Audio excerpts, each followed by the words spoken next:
Good morning बच्चों। आज की कक्षा में आपका स्वागत है। हम अपनी हिंदी की कक्षा शुरू करते हैं। इससे पहले मैं आपसे यह उम्मीद जताना चाहती हूँ कि आप कक्षा के अनुसार मिल रहे काम को अपनी रफ कॉपी में सुंदरता से और लगन से कर रहे होंगे। ठीक है, उसी क्रम को हम आगे बढ़ाते हुए आज की हम अपनी कक्षा में पढ़ेंगे दो टॉपिक। दो विषय क्या हैं? एक तो है लिंग और एक है वचन। ये दोनों आज की हम कक्षा में पढ़ेंगे और हम ये दोनों टॉपिक एक ही पीरियड में इसलिए ले रहे हैं क्योंकि ये शब्दों के रूप से संबंधित है। ठीक है, शब्दों के रूप से संबंधित है। शब्द का रूप बताएगा कि वह पुरुष है या स्त्री है। शब्द का रूप बताएगा कि वह संख्या में कितने हैं, एक हैं या अनेक हैं। तो इसलिए इसी टॉपिक को मैंने थोड़ी सी भूमिका के माध्यम से आपको समझाने की कोशिश की है। तो इससे पूर्व जो कक्षा हुई थी उसमें आपने संज्ञा पढ़ा था और संज्ञा भी शब्दों को जानने का एक विषय था। ठीक है, हमने वहां पर भी संज्ञा की परिभाषा लिखी थी।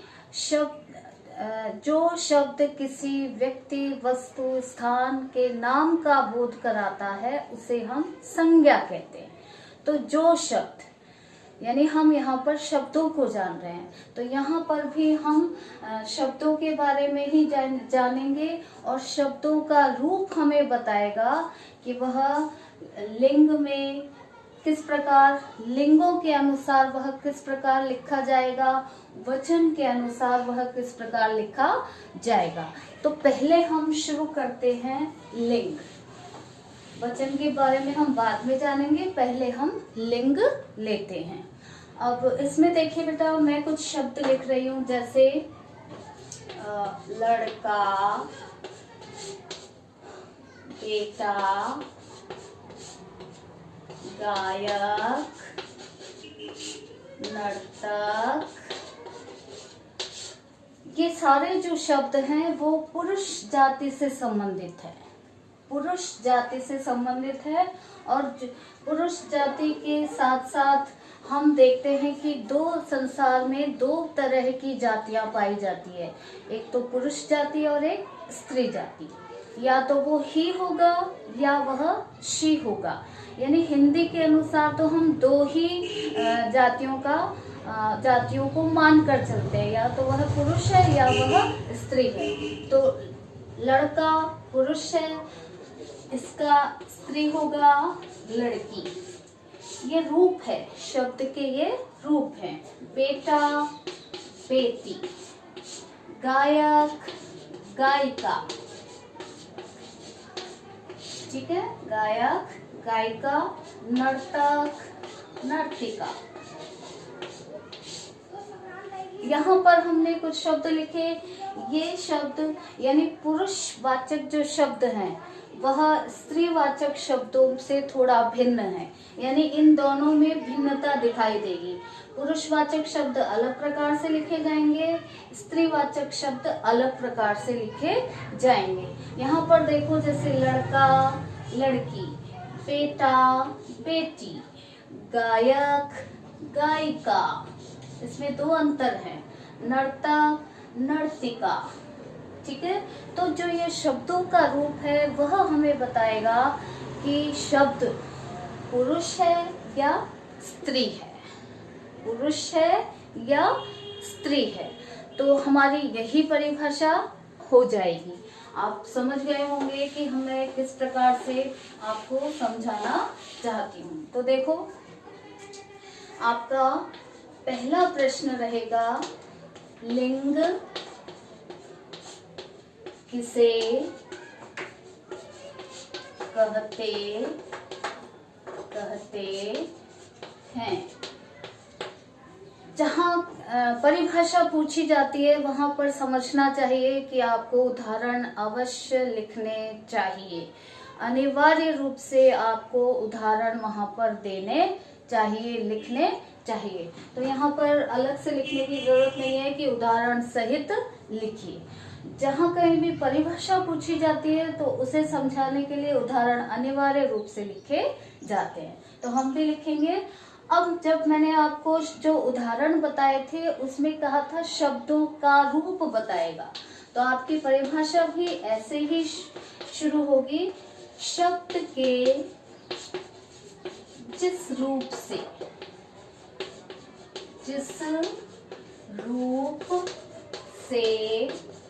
उसके पुरुष या स्त्री जाति के होने का बोध हो उसे लिंग कहते हैं।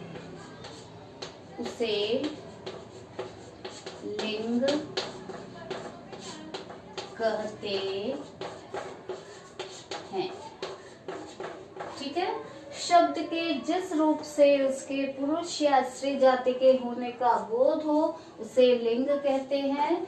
जैसे सुत, सुता, जैसे सुत, सुता। थोड़ा सा पास लिखती हूँ, बोर्ड भी छोटा है। जैसे सुत, सुता। कॉमा लगाते हुए आपको लिखना है। ऐसे ही मोर, मोरनी। ये आसान शब्द हैं जिन्हें आप जानते हैं और इनको आप बोलते हुए सुनते भी हैं। ठीक है, छात्र, छात्रा आदि।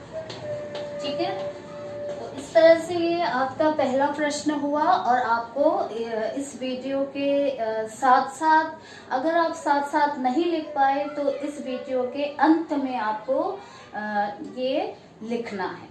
ठीक है, आपका कॉपी वर्क भी ये रहेगा, साथ में आपका समझना भी रहेगा। तो यहाँ पर हमने इसकी परिभाषा समझ ली और हमारे सामने दो चीजें आई हैं। क्या? शब्द के जिस रूप से उसके पुरुष या स्त्री जाति के होने का बोध हो उसे लिंग कहते हैं। तो यानी आपको दो तरह के बातें समझ में आएंगी। मतलब लिंग कितने प्रकार के हुए? स्त्री जाति से संबंधित होने के कारण स्त्रीलिंग हो जाएगा, पुरुष जाति से संबंधित होने के कारण पुल्लिंग हो जाएगा। तो अब हमारा अगला प्रश्न बनता है कि लिंग कितने प्रकार के होते हैं? लिंग, हमारा प्रश्न 2 होगा और आप मेरे साथ साथ लिखें ताकि आपका भी काम साथ साथ होता चले। तो लिंग कितने प्रकार के होते हैं? अभी आपने समझा तो उसी के आधार पर हम इसका उत्तर भी लिख लेते हैं। लिंग 2 प्रकार के होते हैं। ठीक है, जिसमें पहला पुल्लिंग। यहाँ पर मैं आपको बेटा बहुत अच्छे से ये निर्देश देना चाहूंगी कि इसे पुल्लिंग बोलते हैं। कुछ लोग पुल्लिंग इस तरह से इसका प्रोनाउंसिएशन करते हैं, इस तरह से इसका उच्चारण करते हैं, बल्कि ये पुल्लिंग यानी ल इसमें आधा आकर फिर पूरा आएगा और इस तरह से इसका उच्चारण होगा पुल्लिंग। और दूसरा होगा स्त्रीलिंग, दूसरा होगा स्त्रीलिंग। ठीक है, इस तरह से लिंग के 2 प्रकार हैं और स्त्रीलिंग और पुल्लिंग। ठीक है, अब हम इतना आप समझ चुके हैं। अब हम ये जानेंगे कि पुल्लिंग की क्या परिभाषा होगी और स्त्रीलिंग की क्या परिभाषा होगी। तो इसके लिए हम अपनी मुख्य परिभाषा पर जाते हैं। आप इसे लिख लें मेरे साथ साथ। मैं यहाँ पर पुल्लिंग लिखना आपको, पुल्लिंग की परिभाषा आपको लिखना सिखा रही हूँ। ठीक है, आपने लिंग की परिभाषा क्या लिखी थी? शब्द के जिस रूप से हमें उसके पुरुष या स्त्री जाति के होने का पता चले उसे लिंग कहते हैं।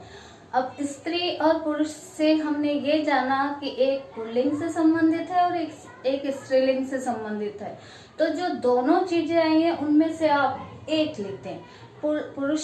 पुरुष वाला पुल्लिंग के साथ लिख दें और स्त्री वाला स्त्री के साथ लिख दें। तो शब्द के जिस रूप से उसके पुरुष जाति के होने का पता चले से पुल्लिंग कहते हैं, से पुल्लिंग कहते हैं।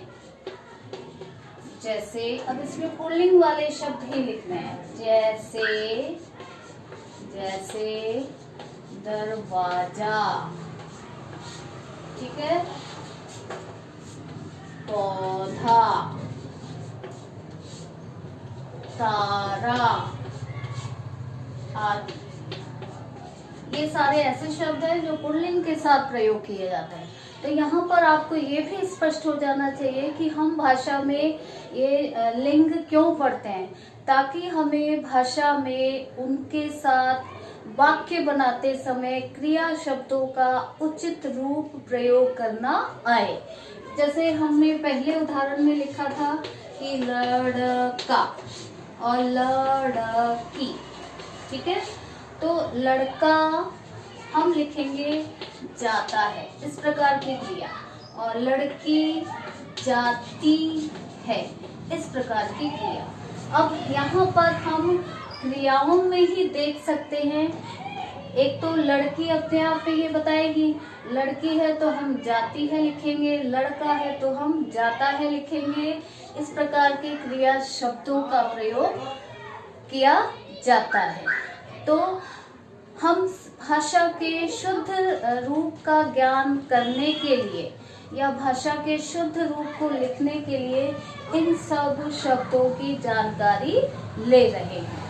ठीक है, ऐसे ही जैसे दरवाजा खुला है ये बोला जाता है, दरवाजा खुला है, या फिर खिड़की खुली है, या फिर अलमारी रखी है। तो या तो अभी मैंने कहा या तो कोई पुरुष होगा या स्त्री होगा। अब इसमें नॉन लिविंग वाली चीजों के संबंध में क्या रहेगा, तो आप समझिए कि नॉन लिविंग चीजों में भी हम अपने भाषा ज्ञान के अनुसार ये जान पाए हैं कि कुछ शब्द जो होते हैं वो पुल्लिंग के तौर पर प्रयोग किए जाते हैं, कुछ शब्द स्त्रीलिंग के प्रयोग किए जाते हैं। जैसे हमने कहा दरवाजा खुला है, तो हमने अपने लोगों से, बड़े लोगों से, व्याकरण जानने वालों से ये सुना है कि हम हमेशा दरवाजा खुला है ऐसा ही प्रयोग करते हैं, और खुला है यह समझकर हमने दरवाजा को पुरुष जाति से संबंधित माना है। या फिर खिड़की खुली है, तो इससे हमने ये समझा कि खिड़की शब्द स्त्री जाति से संबंधित होता है। तो इस तरह से हमें क्रिया शब्दों से भी पता चलेगा कि वह शब्द स्त्रीलिंग है या पुल्लिंग है। ठीक है, ये अधिकतर किन शब्दों के साथ होता है, जो नॉन लिविंग यानी निर्जीव वस्तुओं से संबंधित होते हैं। ठीक है, अब हम लिखते हैं पुल्लिंग की परिभाषा। पुल्लिंग हमने लिख दिया। अब यहीं पर हम इसे चेंज करके स्त्रीलिंग भी लिख सकते हैं, क्योंकि स्त्रीलिंग में भी आपको कुछ थोड़े बहुत बदलाव करने, ज्यादा बदलाव यहाँ पर नहीं होंगे। जैसे ये स्त्रीलिंग शब्द के जिस रूप से उसके, अब पुरुष के जगह हम यहाँ पर लिख देंगे स्त्री जाति। स्त्री जाति के होने का पता चले उसे स्त्रीलिंग कहते हैं। स्त्रीलिंग कहते हैं। जैसे में आप यहाँ पर लिखते, जैसे झाड़ू, ठीक है, झाड़ू, कुर्सी,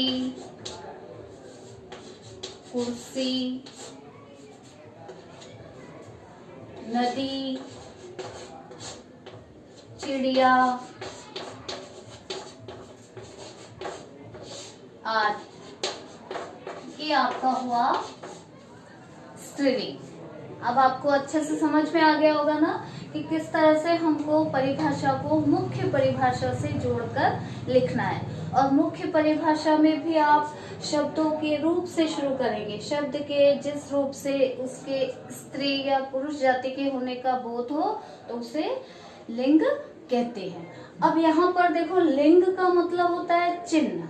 चिन्ह से हम समझ सकते हैं कि वह पुरुष जाति से संबंधित है या स्त्री जाति से संबंधित। ठीक है, तो आपका ये काम जो परिभाषा लिखने का काम है वो यहाँ तक पूरा हुआ लिंगों में। अब आपको पुल्लिंग और स्त्रीलिंग की परिभाषा उदाहरण सहित लिखनी है। तो आपका तीसरा प्रश्न रहेगा, या आप इसे मौखिक रूप में याद कर लें। अब हम कुछ पुल्लिंग शब्दों को, कुछ स्त्रीलिंग और पुल्लिंग शब्दों को लिख लेते हैं। जैसे मैं यहाँ पर लिख देती हूँ, ये है पुल्लिंग और ये है स्त्रीलिंग।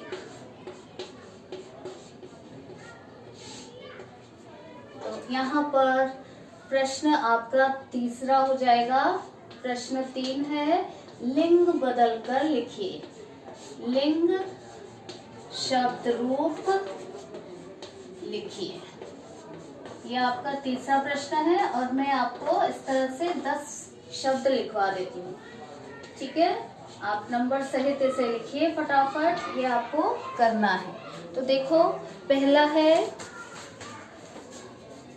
बैल, बैल से संबंधित हुआ गाय। थोड़ा पास लिखेंगे क्योंकि उधर भी हमें यही चीज लिखनी है। तो बैल, आप स्वयं लिखना है यहाँ पर गाय। ठीक है, मालिक, मालिक का स्त्रीलिंग होगा मालकिन। इसी तरह से देव, देवी, नेता, नेत्री, नाग, नागिन। ठीक है, ऐसे ही नंबर 6 आपको लिखना है। नंबर 6 में देखो, शिक्षक, तो हम लिखेंगे शिक्षिका। 7th होगा गुणवान,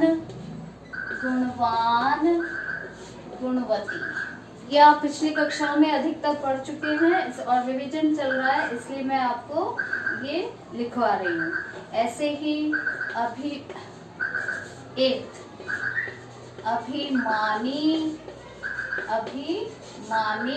तो आप इसे लिखेंगे अभिमानिनी। ठीक है, छोटा नी और बड़ा नी। ऐसे ही गुणवान से गुणवती। ठीक है, और फिर नंबर 9 है ये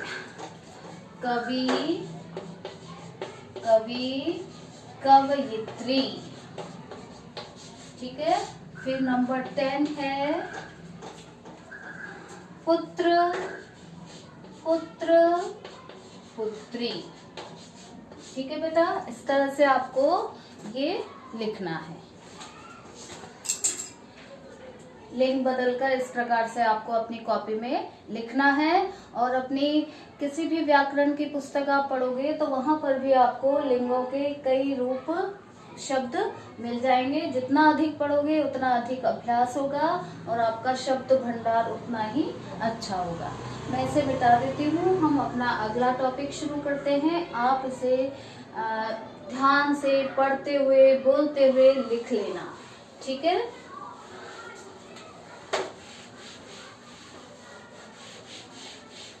अब हम आते हैं अपने दूसरे टॉपिक पर। हमारा दूसरा टॉपिक है वचन। ये हमने शुरू किया था वचन। वचन का अर्थ होता है संख्या।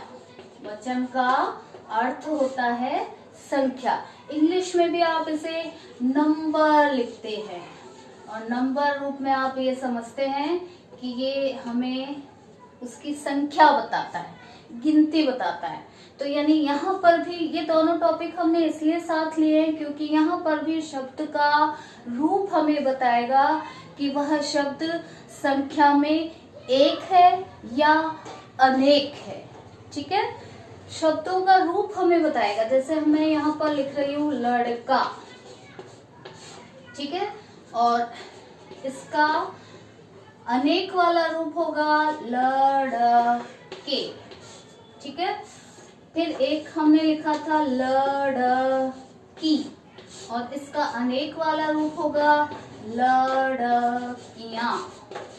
यानी यहाँ पर जो आ है, आ की जो मात्रा है वो बहुवचन में ए बन गया और इस शब्द के साथ बड़ी की जो मात्रा है वो छोटी में बदलकर या लग के उसके अनेक होने के रूप को बताती है।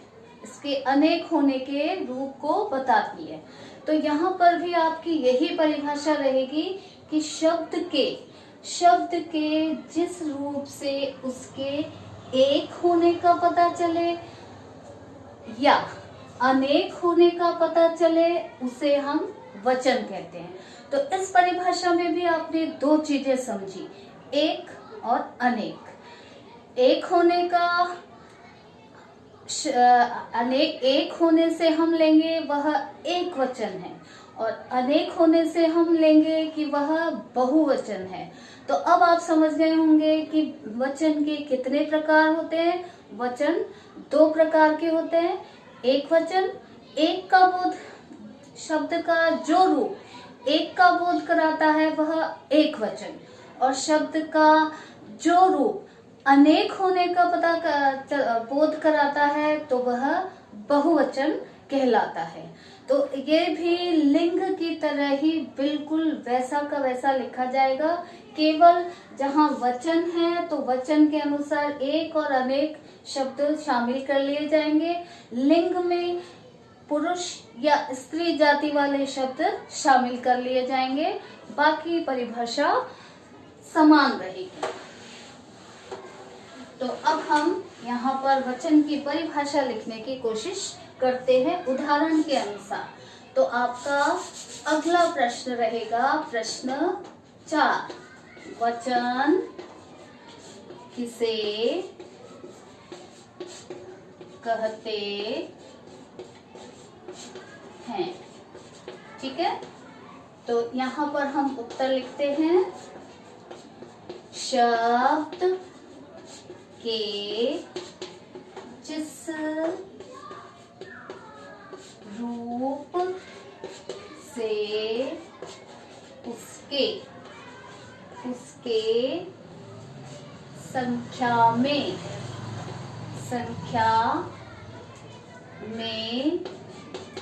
एक या अनेक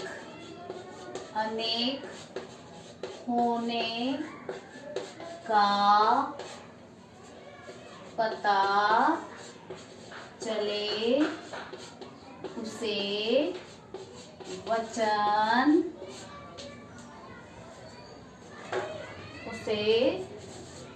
वचन कहते हैं, ठीक है। जैसे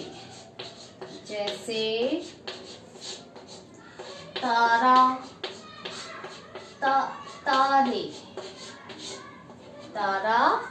तारे,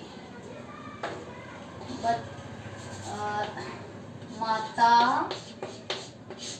माताएं, ठीक है। इसी प्रकार से रानी, रानियां आदि,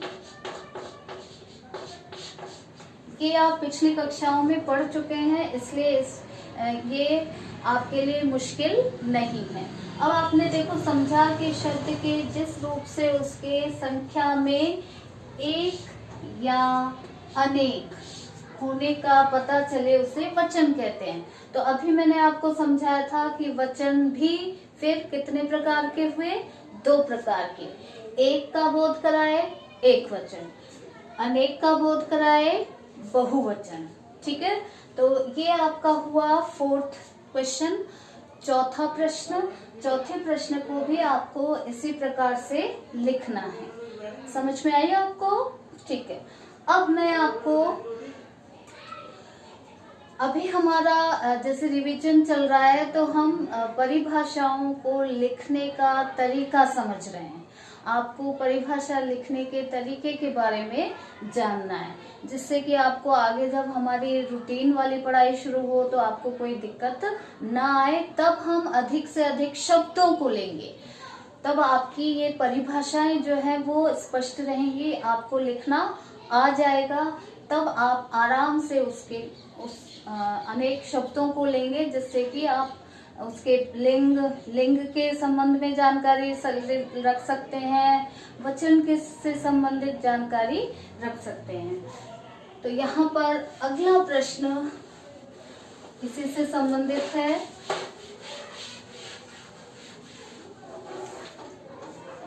हम इसे 5वां प्रश्न बना देते हैं। वचन कितने प्रकार के होते हैं? तो इसका बहुत आसान सा जवाब आप आराम से लिख सकते हैं। उत्तर है वचन 2 प्रकार के होते हैं।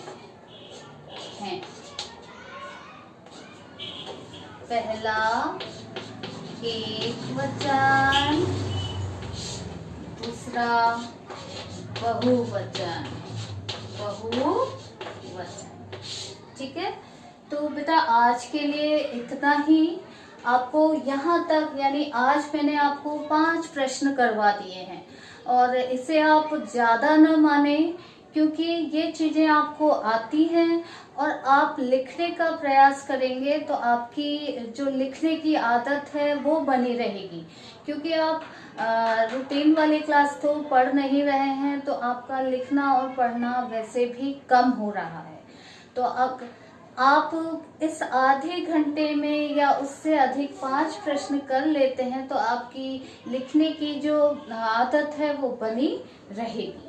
तो इससे संबंधित आगे की जो पढ़ाई है वो हम अगली कक्षा में करेंगे, क्योंकि यहाँ पर हमने अभी एक वचन की परिभाषा और बहुवचन की परिभाषा भी लिखनी है।